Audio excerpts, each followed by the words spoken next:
So, in this lecture, I will start with the portion which I wanted to discuss in Brahmagupta's Kuttakaradhyaya, and then we will move on to discuss the content of a very important manuscript called the Bakshali manuscript.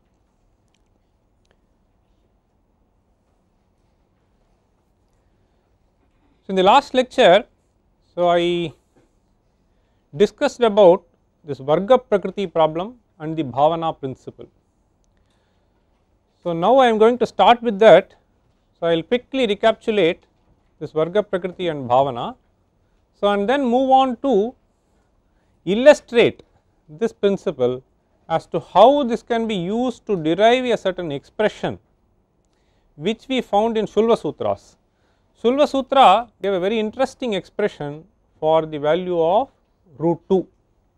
So, it was expressed in the form of a sum of rational numbers, and we will be able to see now how that same expression can be arrived by the application of Bhavana principle. So, that is the first part of our discussion, and then we will illustrate with one more example and then move on to the Bakshali manuscript.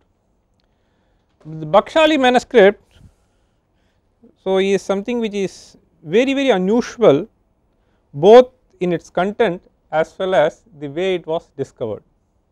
There are so many manuscripts that you will find for various works. So, in the form of palm leaf, in the form of paper, in the form of birch bark, all that. So, this is the only manuscript that is very ancient. So, the period is something which is estimated to be around 3rd century, 4th century by some people, and some others have expressed it to be around 7th century, but no scholar agrees that it can be beyond 7th century based on the content as well as the language. So, we will discuss a little more about it as we proceed, and one important result which is found in Bakshali manuscript is something which is quite remarkable in terms of the sophistication that it has in obtaining the value of surds. So, it is a very interesting formula, so that one finds, and this formula has been sort of misrepresented by Kaye, and it has been thoroughly analyzed by Channabasappa in his paper in 1975. In fact, Channabasappa has written some 3-4 articles. So, primarily on Bakshali manuscript, all of them are quite scholarly articles, and he actually analyzes the way a particular verse, so which he calls as Bakshali Sutra, like Aryabhata Sutra. So, it is also in the form of a very small sutra, just a small couplet, and it gives a very interesting expression for obtaining approximate value of square root of a non-square number. This we will discuss in great detail, and obviously we do not have any kind of evidence as to how the author of Bakshali would have obtained this result. So, it is anybody's guess, but we will think of a plausible derivation. So, with that, more or less our lecture will be over. So, to recall the expression which I wanted to derive using Bhavana principle, so which has been stated in Shulva Sutra is the following: Pramanam tritiyena vardhayet tat chaturthena atma chatustrimshena vunena savisheshaha. So, this is the Bodhayana Shulva Sutra which presents the expression for the value of root 2. So, he says Pramanam tritiyena vardhayet, so you increase by 1/3, tat chaturthena, 1/4 of this means the previous value, but this 1/4 he says atma chatustrimshena vunena. Vuna is subtraction, atma chatustrimsha, chatustrimsha is 34. So, 134 has to be removed from the previous value, which amounts to this expression. So, what does it amount to? So, it is 577/408, and this value is almost correct to 6 decimal places. So, for root 2. So, this is the Bodhayana Silva Sutra. So, you may recall this Silva Sutra was written so around 800 BC or prior to that, that is the estimate.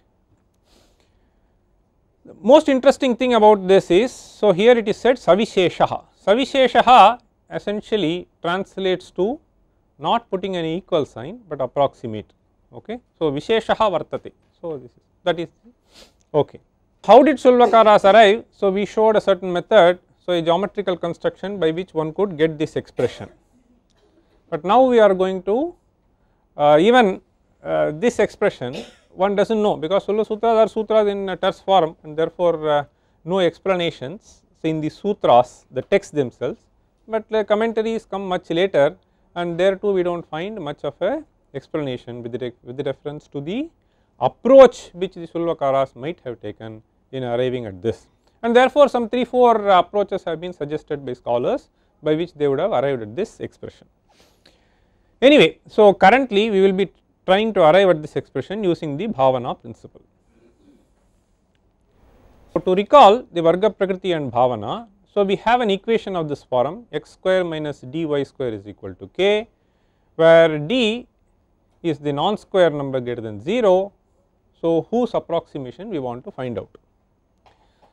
So, k is some integer. So, the idea behind posing this problem was to find x and y which are integers, and it turns out that the motivation could be in trying to find out the value of root d, one of the motivations for solving this.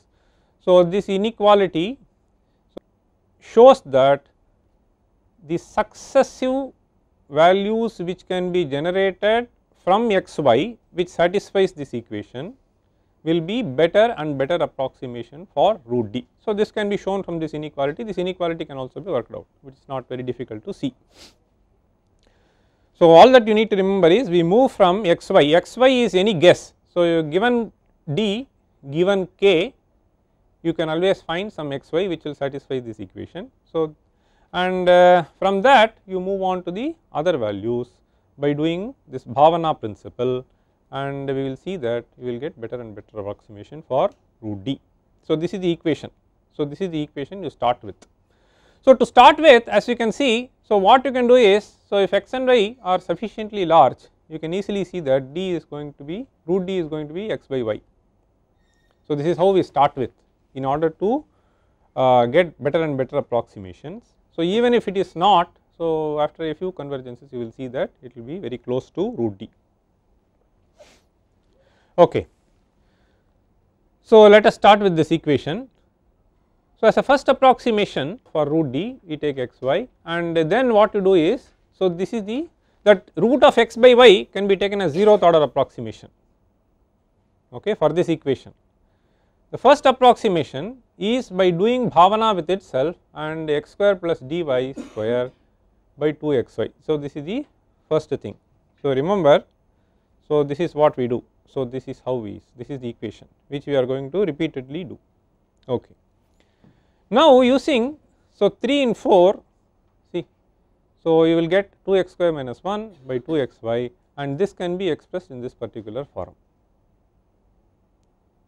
fine. So, our second approximation, so all that we need to do is, so we have to plug in x1 y1, so in this, and it just turns out to be this. So, x1 by y1 is this, so this equation, so you just have it and then you express this. So, now you get this pattern you can see. So, this expression as such repeats, so in the second approximation, fine. So, now let us go and see. So, this approximation which was given in Silva Sutra is 1 plus 1 by 3 plus 1 by 3 into 4, and the next term will be minus 1 by 3 into 4 into 34. In the denominator you will find the same terms appearing again. So, you will find see, so y, then y into 2x, then y into 2x into one more term. So, you can see that you get the, so in general one can show that, so the orth approximation will be of this form. So, we will start with this equation. See, this equation x square minus dy square, so suppose d is equal to 2, So, this will be satisfied with x is equal to 3 and y is equal to 1. So, we get 3 by 2 and so by regrouping this, so we can show that, so this is the expression for root 2 and Sulva Sutra stopped here. So, they gave the first 4 terms. So, pramana tritiyena vardhayet tat chaturthena atma chatustrimshena onena and it said savisheshaha. So, that actually gives a value correct to 6 decimal places almost, and they stopped there, and one can show that the next term is going to be this and the next term and so on. So, this is something which can be straight away obtained by using this. Now, I will show one more example and then I will move on to so suppose you want to find out root 3. So, you can start with this Varga Prakriti equation 7 square minus 3 into 4 square, this satisfies this. So, our initial choice is 7 and 4 xy. So, then this successive application of Bhavana principle leads to this equation, and this if one were to write. So, with 1 is the first thing. So, one can regroup this and then write it in this particular form. So, that is why we see that as an application to Varga Prakriti and Bhavana principle, one will be able to generate so the expressions for surds in this particular form, and this is something which will go on. In fact, here one should not have this sort of equality, it is not exactly equal because it is something which is going to be done after each term. You will see that the value increases, the accuracy increases. Okay. So, now I move on to the Bakshali manuscript. As I was mentioning, this Bakshali manuscript was something which was discovered by a stroke of luck. Apparently, a farmer was digging somewhere, and so he suddenly discovered a manuscript as he was excavating soil somewhere, and this manuscript is in the form of birch bark. So, today it is very hard to find manuscripts written in birch bark, but earlier that was one of the medium which was used for writing. So, we can find manuscripts in palm leaf, but birch bark manuscripts are very hard to see. So, this is in birch bark, and they have found about 70 folios, as you can easily understand. So, if this has been lying under the soil for quite long time, so it is something which is in a pretty damaged condition. So, anyway, so that was discovered, and this is in 1881, and this farmer so did not simply ignore it, but took it meticulously to this person, and that person took it to it, went into it, passed on into several hands, and this was first published in 1922. So, I was referring to Kai. So, this Kai was the first person to publish it in the form of a text, but the manuscript is still there, but it is in London. So, and recently it was edited once more and published by Hayashi. So, Hayashi is a Japanese scholar, and he has published quite a few works, and one of them is this Bakshali manuscript. And the place of discovery, so they say it is close to Peshawar, around 80 kilometers, and it is named after the village, so where it was discovered. The story goes like this: an inspector of police so discovered the manuscript while digging. So, who was it was handed over to assistant commissioner, and it further went on to the General Cunningham, and it was passed on to Hornell, and then Hornell. So, in fact, for some reason he got interested in the manuscript, and curiosity, he studied it. So, he made a few presentations, I think some 3-4 presentations. So, as this narration goes, in the very next year, so it was discovered in 81 and 82. So, in Bengali in Asiatic Society of Bengal, he made a presentation, and then in 1883, and then once again in the Oriental Conference in Vienna in 1886, and a revised version of the paper. So, in 1889, in 1902 he presented this Bakshali manuscript to Bodleian Library, and that is where it is. So, the original manuscript is there in London. Fine.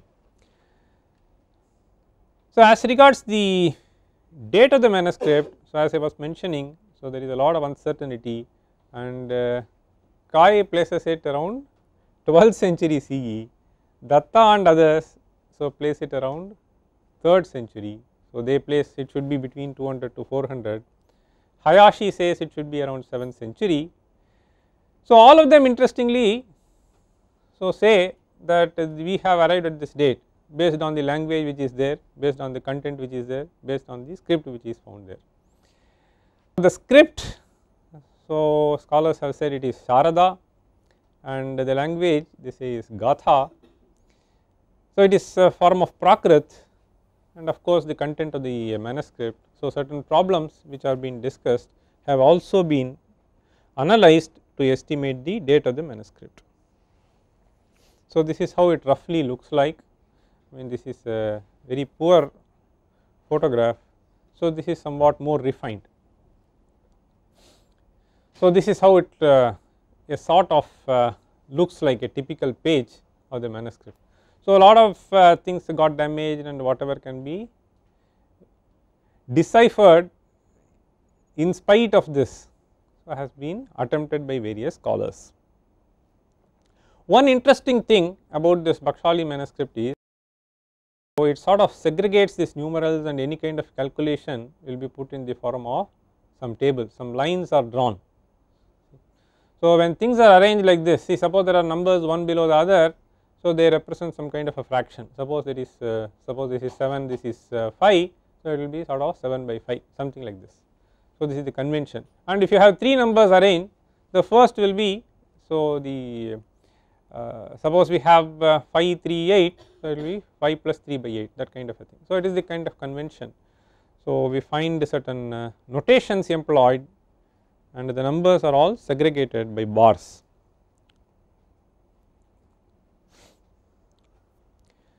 So, a few remarks would be in place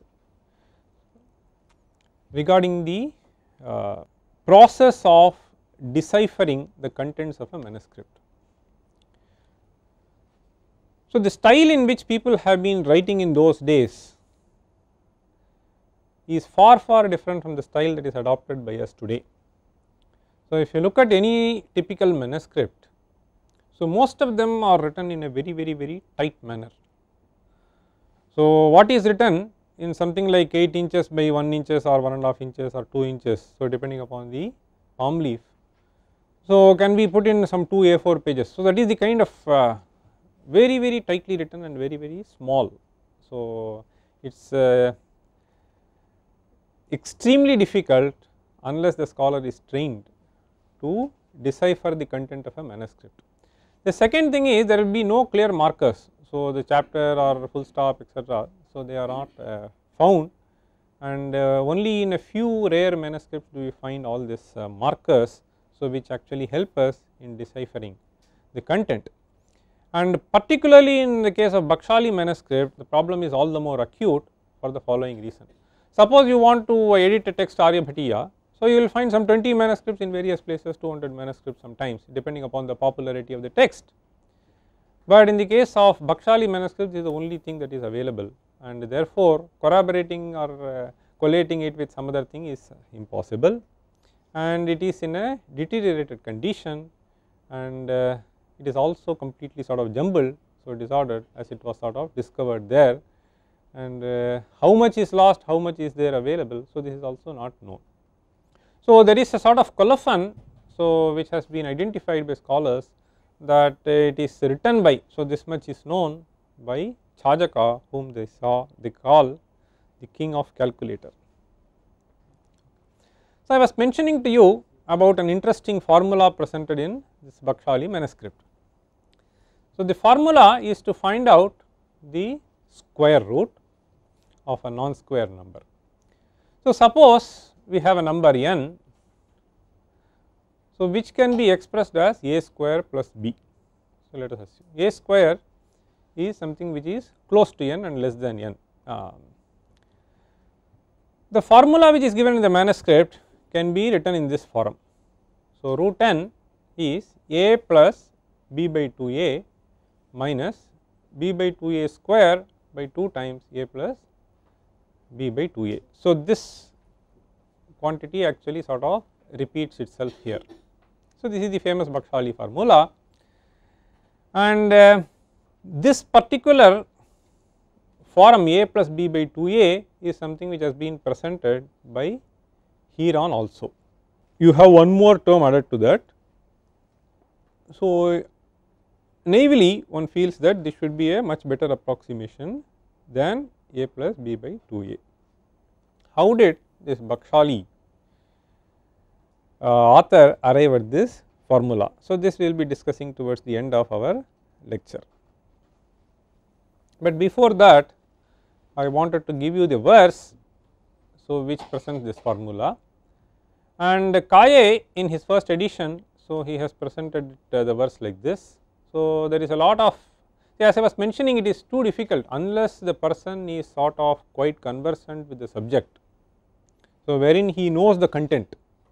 So, it is almost impossible to split the words appropriately, and there could be a lot of errors which occur in doing so, and that seems to have been committed by Kaye too. Anyway, a sort of improvised version of this is this Akrite Slishta Krityunat. If you see in his edition, he simply calls Krityuna, Krityunat Sheshachedo Dvisangunaha Tadvargadala Samslishta Hriti Shuddhi Kriti Kshayaha. This is the formula which in modern notation translates to this expression 6.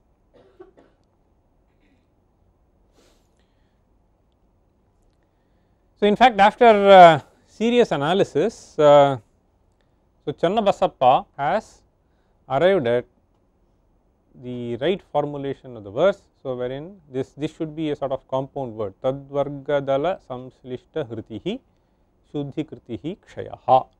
So, I will discuss in great detail as to how we can decipher this from this set of words which are found in this sutra. So, in fact, it has been translated as the mixed surd is lessened by the square portion, the difference divided by twice that, and so on. So, this is the kind of translation which has been presented by Kaye, and Datta, who is a serious scholar, so to whom we owe a lot of our understanding to Indian mathematics, he has said that this is all wrong and completely meaningless. So, to decipher the formula as simply a plus b by 2a and then say this is the same as the Heron formula is something which is meaningless. It seems to be done rather unscrupulously, that is what it amounts to, because so there are various other evidences by which one will be able to clearly understand that this does not mean this. So, as has been clearly pointed out by Channabasappa. Why do we call it unscrupulous? So, there are a few reasons which I will quote one or two. So, this has been brought out in an article, a scholarly article in Ganita Bharati.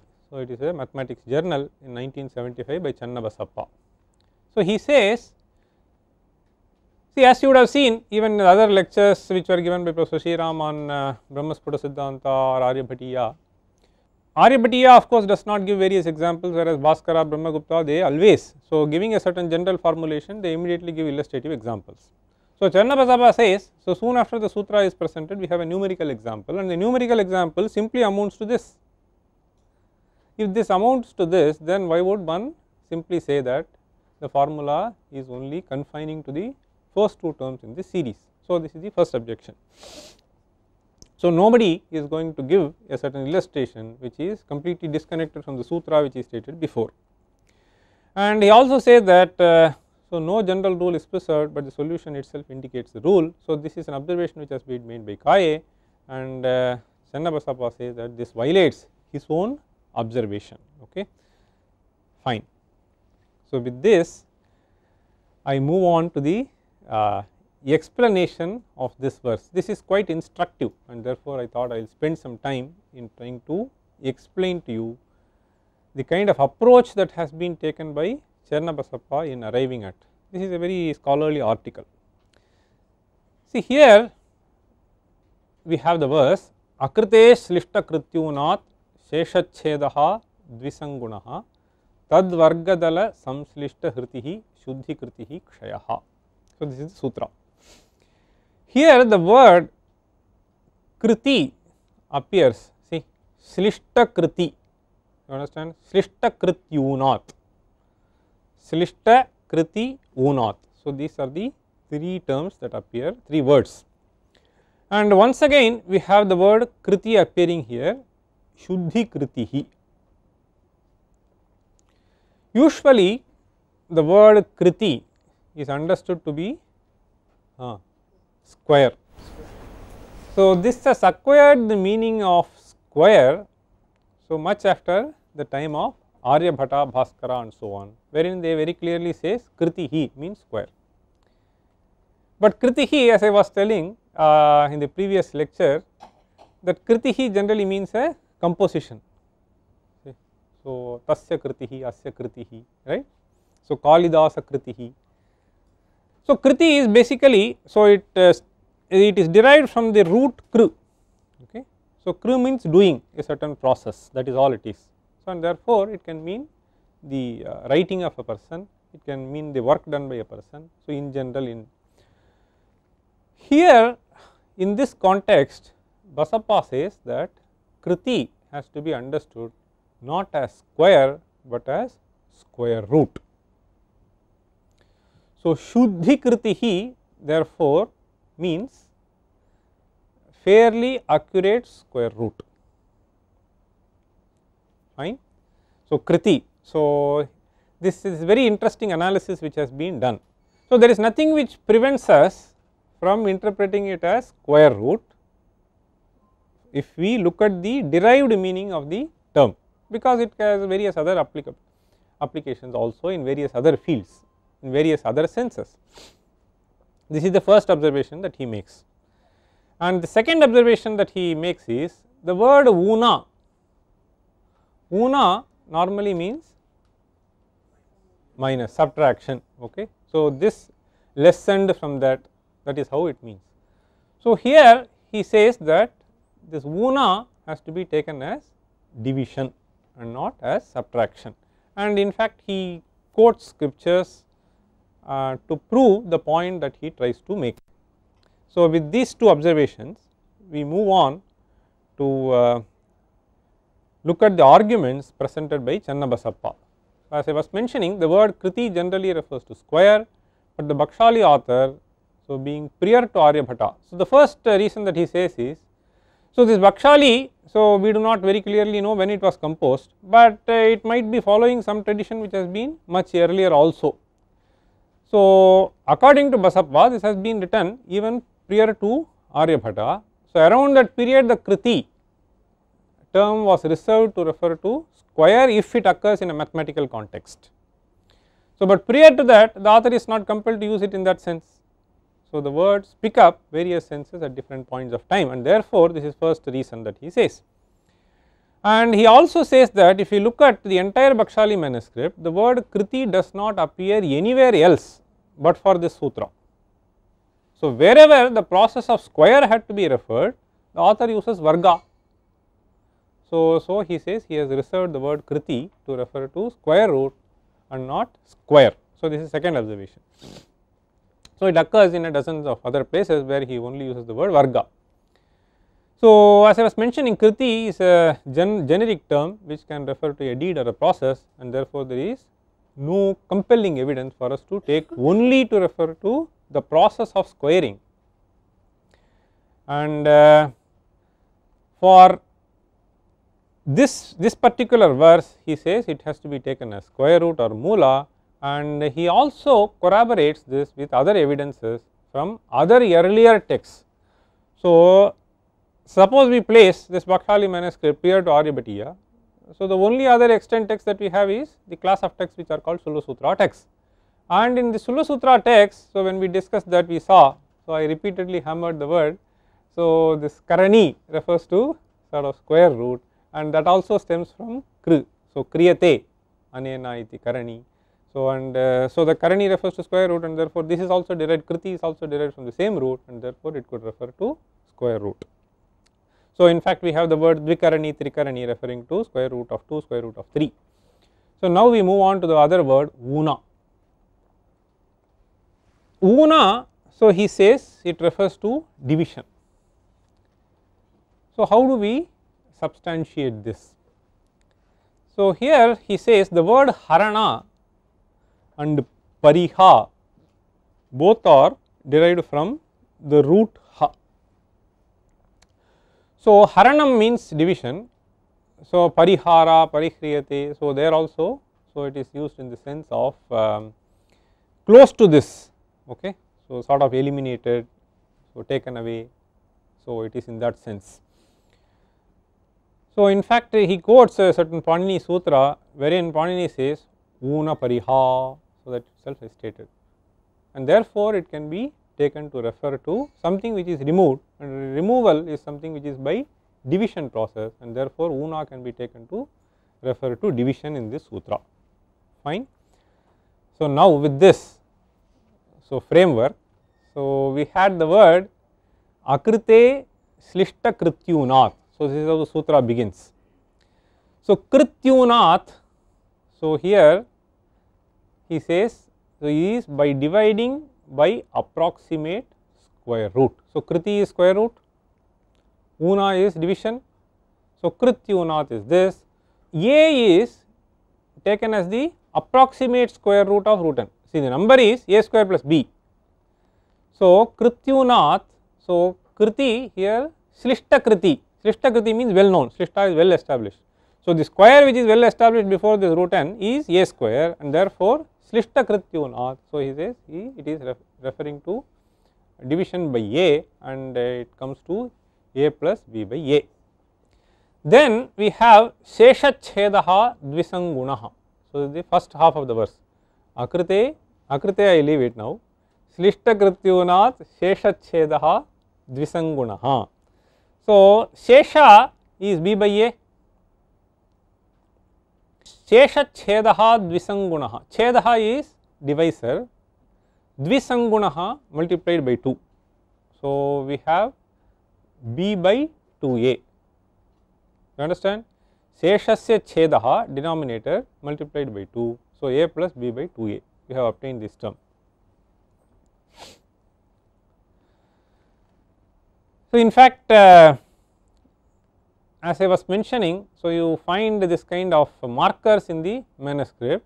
So, suppose we find this number 656. So, this is to be understood as 6 plus 5 by 6, and then 6 5 12. So, 6 plus 5 by 12. In fact, the illustration which has been provided in Bakshali manuscript is one of root 41. So, root 41 can be expressed as 36 plus 5. So, 6 square plus 5. So, you have the same thing appearing, see, 6 is a and b is 5, and so in fact, both of them are presented in this manuscript, and he says 6 plus 5 by 12. So, this is the reference in the manuscript as to how they start with. So, to complete the analysis of the sutra, so slishta kriti is a. So, the word akrita, see, the square root form, okay, n. So, tadvarga dalaha, see, in fact, see, approximate I say because this slishta is something sort of known kind of a thing. So, that is why it is referring to a.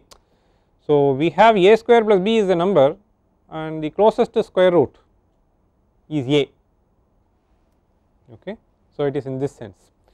So, then we had, see, akrite slishta krityunat sheshachhedo dvisangunaha. The second half of the verse starts with tadvarga dala.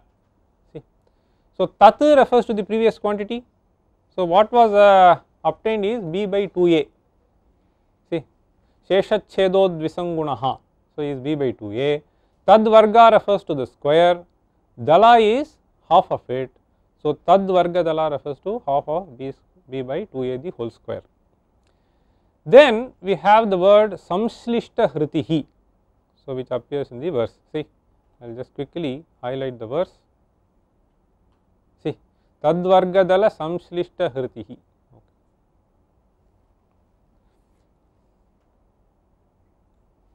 So, Samshlishta is sort of put together. Okay. So, Samshlishta Hritihi is A plus B by 2A. Hritihi means division. So, Samslishtena Hriyate. See, so you divide by this. See, so that is how it is. So, what is to be divided is this factor. Tadvargadala Samslishta Hritihi refers to, so this divided by this quantity. So, then he says Kshayaha. So, Kshayaha is sort of subtraction. Okay. So, this quantity, this ratio has to be taken as negative, and negative to this number which you already obtained. So, this is the quantity from which, so the ratio of this has to be removed, and what you get is basically Shuddhi Kritihi. So, Shuddhi Kritihi is, Kriti is square root. So, a refined value of the square root. Correct. So, that is how it is. So, what is the way by which they might have arrived at it? So, a plausible derivation is presented now. Suppose n is the surd and a is the nearest square which is less than n. So, we start with a, and the error at this stage is n minus a square, that is why we write as error at this stage is this. So, as a first order approximation, so we write a plus b by 2a is a1. So, this is like this see, suppose you have root of 1 plus x kind of a thing. So, as a first order approximation 1 plus, so 1 by 2x. So, this is how we take. So, that is how it is. Okay. The error, so at this stage is obtained by n minus a1 square. So, 0th order it is and first order it is. So, b1 is this. So, this a1 square, see, so n is a square plus b and a1 square we write, and what we get is minus b by 4a square. So, this is the error at this stage. So, what we do is, so we start with ab and then we have moved to a1 b1. So, the first order approximation is this and this is the error. So, if we want to move to higher order, so essentially, so this is what it is. So, we have started with this. So, this is a1 b1, or this is the expression that we have a1 b1. The second order approximation, so you use a1. So, instead of a, so you use a1 here in this expression. So, a1 plus b1 by 2a1. So, you plug in the value of a1. So, a plus b by 2a minus, so b1 is this, and so this is how it is. So, this is basically the formula which has been stated in the Bakshali manuscript. So, this is the sort of approximation, so which one can keep on doing so further, and apparently the manuscript seems to have stopped here.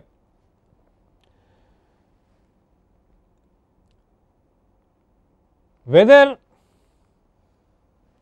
the authors of Bakshali manuscript derived it this way is something which one cannot very clearly spell out. I mean, it is only a plausible derivation, and given that, so the Indians were sort of fond of this iterative process, it is quite possible that this might have been the approach which they had taken to arrive at this expression. So, how accurate is this approximation? So, we will take one numerical example. So, suppose n is 83. So, the closest square is 9 square. So, a is 9. So, that implies b is 2. So, this is the formula. So, recall a plus b by 2a, so minus this square, yeah, and so if you substitute these values, so what one gets is, so 9.110433604, and you use modern calculators. So, what you get is this expression, and you can straight away see that it is correct to 6-7 decimal places. And suppose you were to choose so 85, 87. So, the closer you take, so there is nothing which compels us to take a as even integer. So, this will work even otherwise. The closer you take, the higher the accuracy will be. So, even if you take much, so it is basically a sort of zigzag function which will be close, which will keep on converging to the actual value.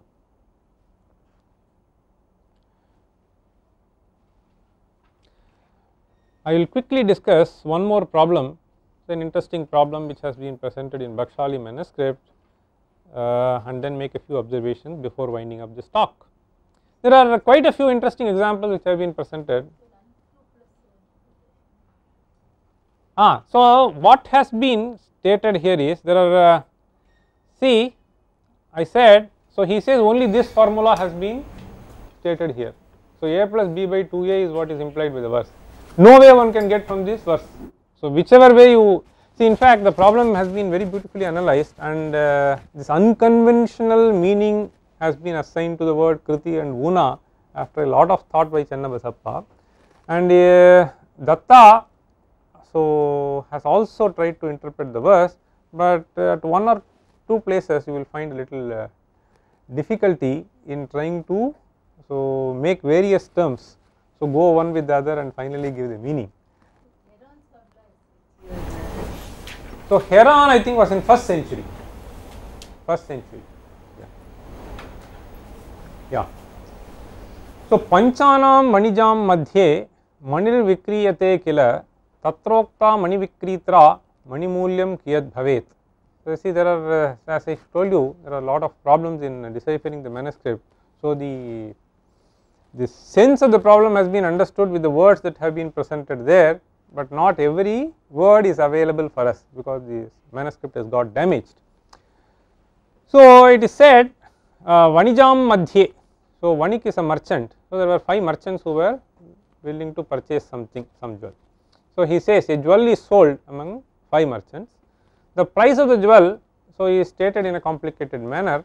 So, he says, so it is exactly equal to half the money which is possessed by the first fellow plus the sum of the other. So, 1/3 the money possessed by the second fellow and the sum of the others. So, 1/3 the money possessed by the other fellow and the sum of the others. So, 1/4 and sum of the others. So, what is the price of the jewel and what is the money possessed by these people? So, this is the problem, fine. So, Tribhaga Padamsha, Tribhaga means 1/3, Padamsha, Panchabhaga, so Shadamsha, so 1/6. So, this is how he states the problem, and so if one were to write it, so using modern notation, so this is what it amounts to. See, half of the first merchant plus the sum of the others. So, this should be equal because that is the price of the jewel. So, 1/3 the money of the second merchant plus the sum of the others. So, 1/4 the money of the third person plus and so on. So, this should be, let us say this is equal to P. So, this translates to this. So, let us say that this is equal to something Q. So, then so what one gets is basically an equation of this form. So, 377 by 60 Q should be equal to P. So, this is what one gets, and one can write it. So, this is 377 R, Q is equal to, where R is any integer. So, Bakshali actually gives the value P is equal to 377 and Q is equal to 60. So, of course, any multiple is also valid, and so this is one of the typical problems which can be found in Bakshali manuscript. This manuscript is also important. So, as I showed you in one of the slides earlier, so in connection with the kind of notations, so this is something which is frequently asked. So, what were the kind of notations which might have been employed by those people in those days? So, this kind of notation, see, certain notations are also available. So, besides the kind of tabulations which one finds to segregate the numbers. So, how are they representing division, how are they representing negative quantity, how are they representing some unknown value. So, M1, M2, M3, so all of them are unknowns. So, if one were to put it in the form of notation, so what were the notation employed? So, to a certain extent we get a clue from what is available there, and we make a few remarks so in this connection. Scholars have identified that there are at least three kinds of notations which have been employed. One is the notation to represent fraction, so as I was mentioning. So, you place one number below the other, so this is understood as ratio. So, this is one notation. So, with a sort of horizontal bar, and notation to represent negative quantities. So, this is something which is been noted. So, a kind of a plus kind of a symbol. So, if a quantity is negative, so you write the number and then put a small kind of a mark to the right above it, and some scholars have opined that this plus kind of a symbol has to do with the word which they have been employing to refer to a negative quantity, rina. So, this rina might have been so represented with this kind of a symbol. So, that is one suggestion which has been given, and so this represents certain operations. So, this also can be seen. Suppose you have to add two quantity in between. So, this plus symbol is not used for that. So, they use the word ya, u, ut, see. So, ut to refer to, and then sometimes mu to refer to the moola, so square root kind of a thing. So, these are certain notations which one can find out in these texts, and it is in this sense also. So, this manuscript is something which is quite unique and provides us a lot of light on the kind of notations and the kind of problems which have been attempting in those days. So, in fact, even Amarakosha one finds Edricha Vinyase Shunye. So, this is a so Shunye Sthane Edricha. So, this is, see that this quotation I have provided to just show that some kind of notational form has been employed to represent certain things even in those days, though we do not have very clear evidences as to what has been used. So, because this manuscript is handed over from generation to generation, and most of the things have been done orally in the tradition. So, with these few remarks, so we conclude our discussion on Bakshali manuscript. Thank you.